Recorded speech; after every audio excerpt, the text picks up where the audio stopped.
The Secret Garden by Frances Hodgson Burnett. Chapter 1. There is no one left.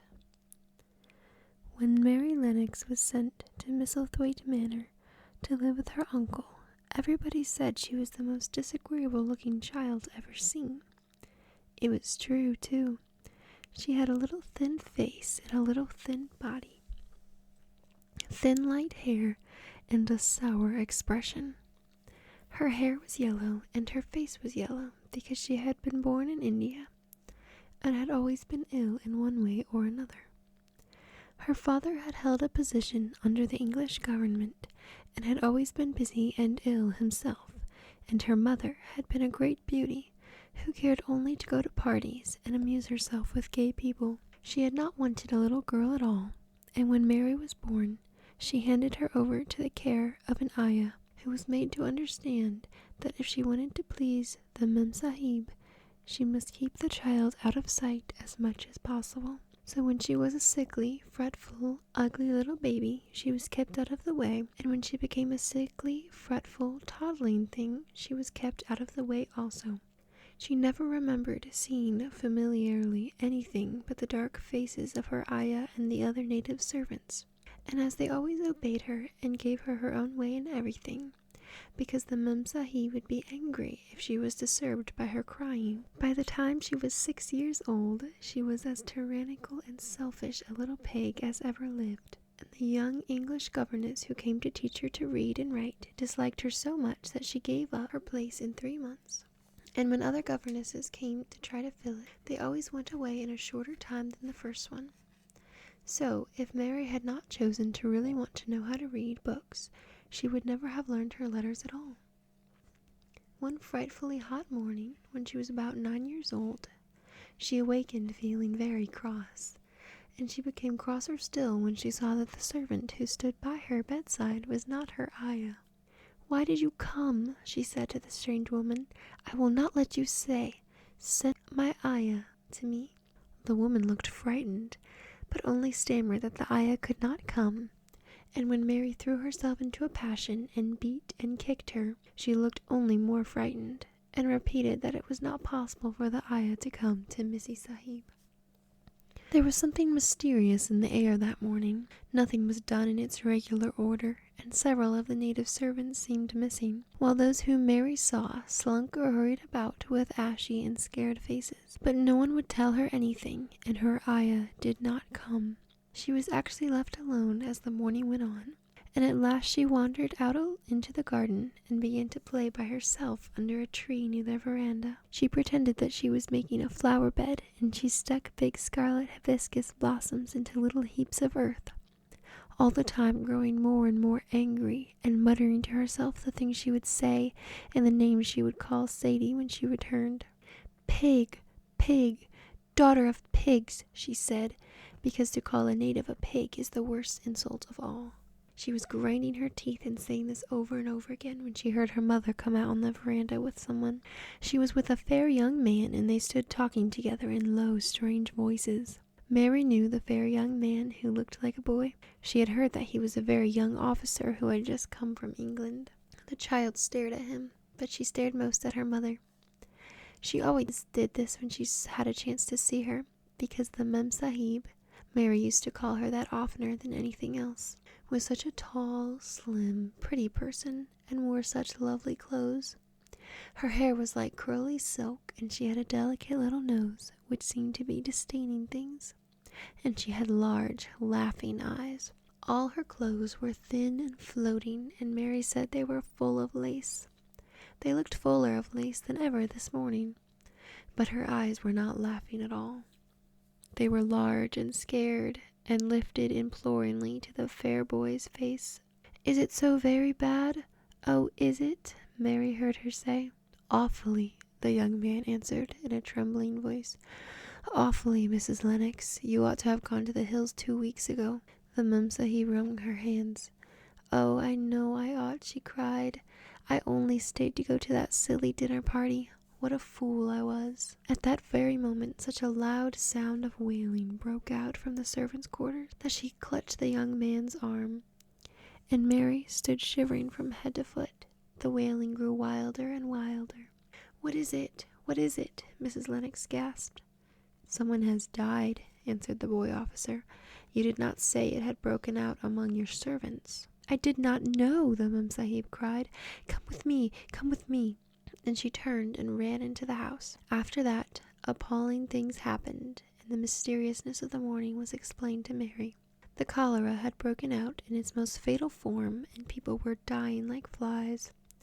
The ayah had been taken ill in the night, and it was because she had died that the servants had wailed in the huts. Before the next day, 3 other servants were dead, and others had run away in terror. There was panic on every side, and dying people in all the bungalows. During the confusion and bewilderment of the second day, Mary hid herself in the nursery and was forgotten by everyone. Nobody thought of her, nobody wanted her, and strange things happened of which she knew nothing. Mary alternately cried and slept through the hours. She only knew that people were ill and that she heard mysterious and frightening sounds.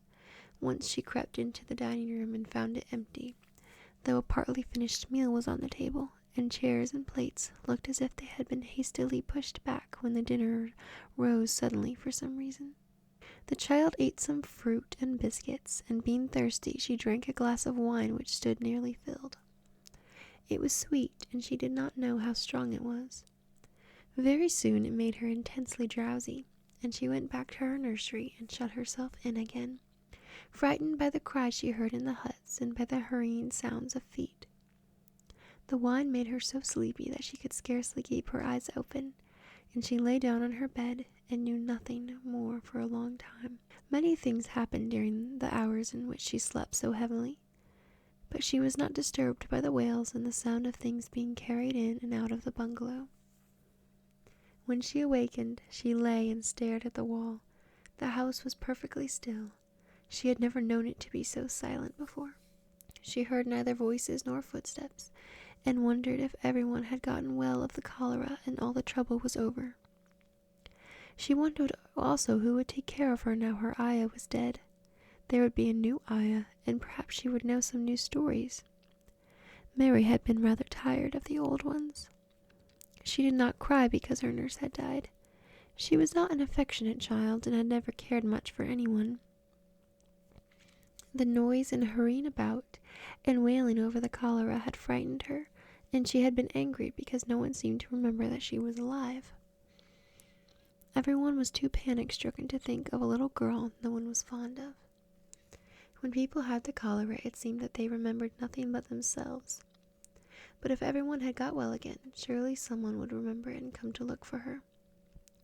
But no one came, and as she lay waiting, the house seemed to grow more and more silent. She heard something rustling on the matting, and when she looked down, she saw a little snake gliding along and watching her with eyes like jewels. She was not frightened, because he was a harmless little thing who would not hurt her, and he seemed in a hurry to get out of the room. He slipped under the door as she watched him. "How queer and quiet it is," she said. "It sounds as if there were no one in the bungalow but me and the snake." Almost the next minute she heard footsteps in the compound and then on the veranda. They were men's footsteps, and the men entered the bungalow and talked in low voices. No one went to meet or speak to them, and they seemed to open doors and look into rooms. "What desolation," she heard one voice say. "That pretty, pretty woman. I suppose the child, too. I heard there was a child, though no one ever saw her." Mary was standing in the middle of the nursery when they opened the door a few minutes later. She looked an ugly, cross little thing, and was frowning because she was beginning to be hungry and feel disgracefully neglected. The first man who came in was a large officer she had once seen talking to her father. He looked tired and troubled, but when he saw her he was so startled that he almost jumped back. "Barney," he cried out, "there is a child in here, a child alone, in a place like this. Mercy on us, who is she?" "I am Mary Lennox," the girl said, drawing herself up stiffly. She thought the man was very rude to call her father's bungalow a place like this. "I fell asleep when everyone had the cholera, and I have only just wakened up. Why does nobody come?" "It is the child no one ever saw," exclaimed the man, turning to his companions. "She has actually been forgotten." "Why was I forgotten?" Mary said, stamping her foot. "Why does nobody come?" The young man, whose name was Barney, looked at her very sadly. Mary even thought she saw him wink his eyes as if to wink tears away. "Poor little kid," he said. "There is nobody left to come." It was in that strange and sudden way that Mary found out that she had neither father nor mother left, that they had died and been carried away in the night, and that the few native servants who had not died also had left the house as quickly as they could get out of it, none of them even remembering that there was a Missy Sahib. That was why the place was so quiet. It was true that there was no one in the bungalow but herself and the little rustling snake.